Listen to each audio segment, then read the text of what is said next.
Hello to everyone.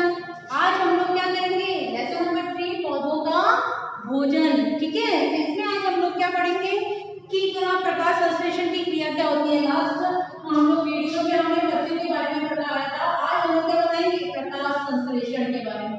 किसके बारे में? प्रकाश संश्लेषण के बारे में। ठीक है, प्रकाश संश्लेषण की क्रिया कब होगी? प्रकाश की उपस्थिति में होगी। किसकी उपस्थिति में होगी? प्रकाश की उपस्थिति में। ठीक है, प्रकाश की उपस्थिति में। ये देखो,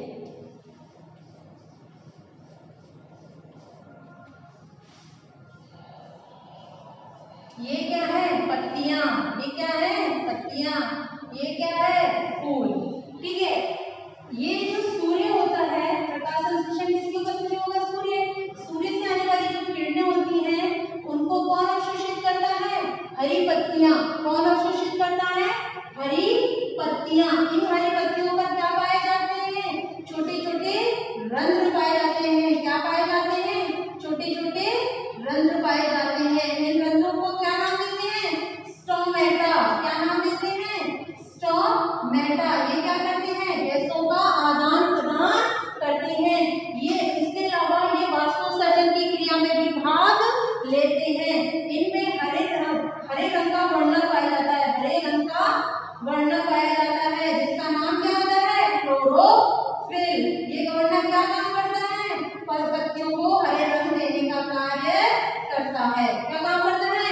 पत्तियों को हरे रंग का कार्य करने को काम करता है। जैसे सूर्य की किरणें इसके पास में आएंगी, ये जो स्टोमेटा है इनके द्वारा क्या जाएंगी? ये सूर्य की रोशनी को अवशोषित कर लेंगे और वातावरण में उपस्थित कार्बन डाइऑक्साइड गैस को भी अवशोषित कर लेंगे।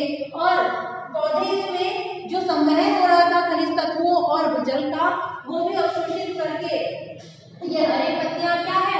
भोजन का निर्माण करेंगी। और भोजन का जैसे निर्माण होगा, इन रंध्रों के द्वारा क्या मुक्त होगी? ऑक्सीजन गैस मुक्त होगी। इस तरह से ये कार्य क्रिया चलती है। देखो मैं बताती हूँ, कार्बन डाइऑक्साइड प्लस जल। देखो रासायनिक समीकरण कुछ इस तरह से लिखते हैं। ठीक है, कार्बन डाइऑक्साइड जल किसकी उपस्थिति में? सूर्य की उपस्थिति में। किसकी उपस्थिति में? सूर्य की उपस्थिति में क्या बनाएंगे? कार्बोहाइड्रेट या ग्लूकोज। कार्बोहाइड्रेट का ये रूप होता है ग्लूकोज।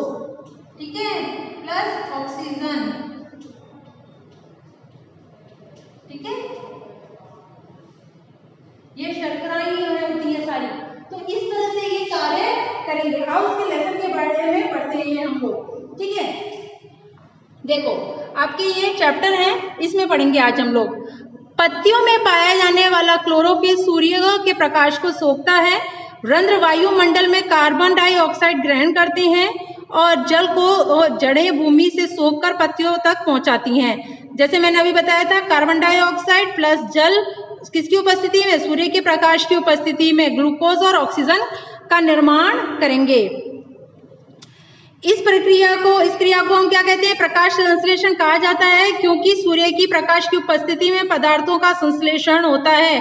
संश्लेषण से तात्पर्य दो या दो से अधिक वस्तुओं का मिलना। इस क्रिया में जल व खनिज जल एवं कार्बन डाइऑक्साइड सूर्य के प्रकाश में आपस में मिलकर भोजन व ऑक्सीजन बनाते हैं। ऑक्सीजन वायु मंडल में रंध्रों द्वारा छोड़ दिया जाता है और भोजन को पौधों के विभिन्न भागों में संचित कर लिया जाता है। प्रकाश संश्लेषण की संपूर्ण प्रक्रिया को केवल क्लोरोफिल संचालित करता है, क्योंकि वह स्वयं भाग नहीं लेता है। वे पदार्थ जो किसी क्रिया में केवल संचालित करते हैं उन्हें हम भाग नहीं लेते हैं। क्या कहलाते हैं? उत्प्रेरक। किसी भी क्रिया को प्रारंभ करने का कार्य करते हैं। ये क्लोरोफिल प्रकाश संश्लेषण के उत्प्रेरक का कार्य करते हैं। पौधों द्वारा भोजन का उपयोग। अब पौधे क्या उपयोग करेंगे? इसे पत्तियों द्वारा भोजन तैयार भोजन तने द्वारा पौधे के विभिन्न भागों में पहुंचाया जाता है और भोजन द्वारा पौधे ऊतक तक ऊर्जा प्राप्त करते हैं और पौधों की वृद्धि और टूट फूट की मरम्मत के लिए भोजन का उपयोग किया जाता है। पौधे भोजन का अपने लिए उपयोग करने के पश्चात अतिरिक्त भोजन को संचित कर लेते हैं। ऐसा नहीं है कि वो सारे भोजन को ही यूज में ले लेते हैं, नहीं, कुछ भोजन को भी अपने अंदर बचा कर रखते हैं क्योंकि बाद में वो काम आता है उनके। ठीक है, पौधों द्वारा भोजन का संग्रहण किस प्रकार होता है?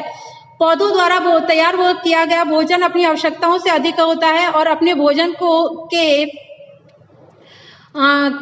बाद बचा हुआ भोजन अपने विभिन्न भागों में भविष्य के लिए इकट्ठा कर लेते हैं, जिसे खाकर अन्य जीव जंतु जीवित रहते हैं। पौधे के बचे हुए भोजन का अधिकांश भाग पत्तियों, फलों, तनों व जड़ों व बीज में संचित होता है। सरल शर्करा मांड में बदलकर जटिल बन जाती है। शकरकंद में मांड संग्रह जड़ में और मक्का में मांड का संग्रह पत्तियों में रहता है।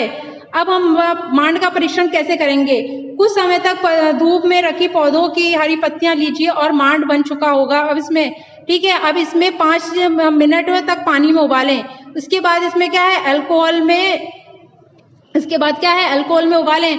अब पत्तियों का हरा रंग उड़ जाएगा। पत्तियों को पानी में धोकर कांच की सफेद प्लेट में रखकर आयोडीन के घोल में के 1-2 बूंद डाल दें।